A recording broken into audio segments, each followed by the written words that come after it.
This video is about the Mikuni TMX 38mm block seal issue.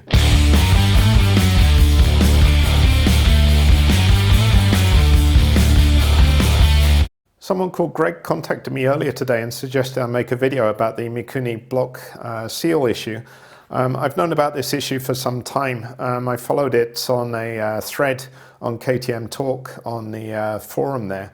I'll put a link to that thread in the description of the video. It's quite long. It's got, I think, almost 500 posts now, and it goes into detail of the issue and how to fix it. But I haven't seen any videos about it, so I thought it'd be interesting for Mikuni users to be aware of this issue and know how to fix it. So I'm looking into the intake of the carburetor, and the seal of interest is between the block and the saddle of the carburetor, which is this part here. To access the seal, the block in the Mikuni carburetors is actually non-removable. It's part of the lower casting, so you can't take that out. And the method is to remove 2 bolts in the float ball, and then the saddle comes out, and then you can get to the seal. The issue with the seal is that it can deform, and then it creates a leak, impacting the idle performance and also probably bottom end power. Okay, so I've already removed the slide from the carburetor, and the next step is to remove the float ball cover. That's held on with 3 screws, so you just use a screwdriver. I like to stand the carburetor on a flat surface upside down so that you can apply a good amount of pressure to the screws so you don't strip out the heads of the screws. I recommend using a good screwdriver to do this. I've just bought a new set of Keihin microfinish screwdrivers, which are really nice.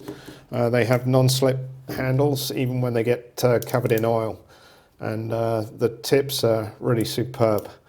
So if you're looking for a new set of screwdrivers, check out the Keihin screwdrivers. I'll show a quick shot of one of them when I've taken this screw out.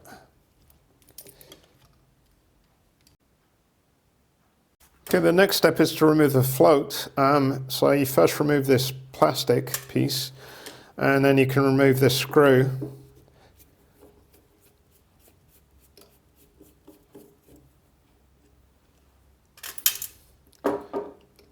And then the float just lifts off.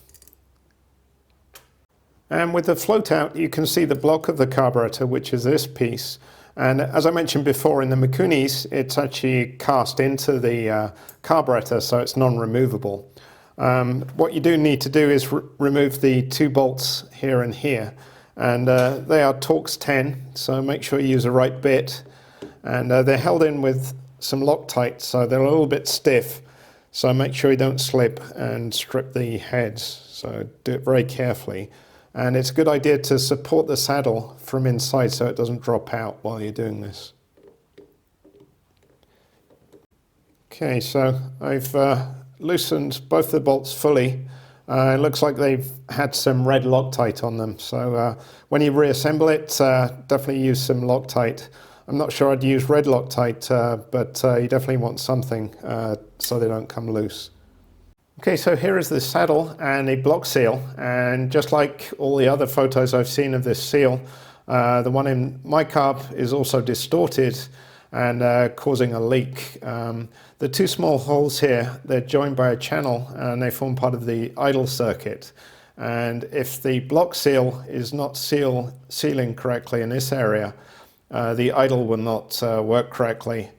You'll probably find the air screw doesn't have much effect, and also bottom end power is probably impacted as well.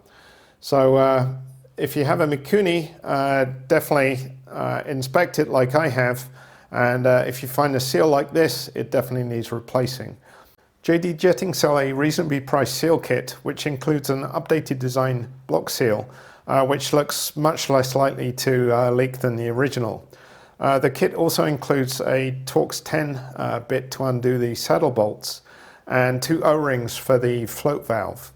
I'll include a link to the JD Jetting seal kit in the description of the video. So if you have a late model KTM 2-stroke and you're still using the Mikuni TMX carburetor, I highly recommend taking it apart and having a look at the block seal. If it's damaged like mine, you should definitely replace it. And once you've done that, the idle and also bottom end performance should be improved.